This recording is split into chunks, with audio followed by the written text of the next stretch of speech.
So, antidepressants for pain. It's a common prescription, right? But what does the science really say? Get this, over a third of people globally live with chronic pain. That means pain for months on end. So the big question, can antidepressants actually help with that pain? Let's dive into the evidence. Well, a massive 2023 review, the gold standard for evidence, dug into all the data to find out. And I mean, the scale here was just enormous. We're talking almost 30,000 people.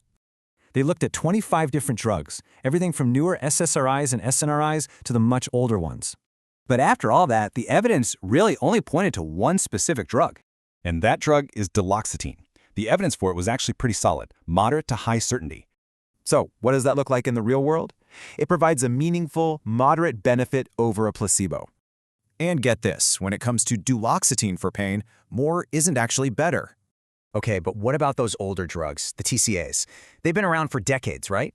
Well, a 2022 review found amitriptyline was ineffective. Desoprane's effect, also pretty limited.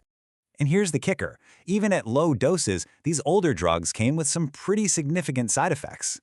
This really gets to the biggest problem. We have some short-term data, but the long-term, it's a total blank.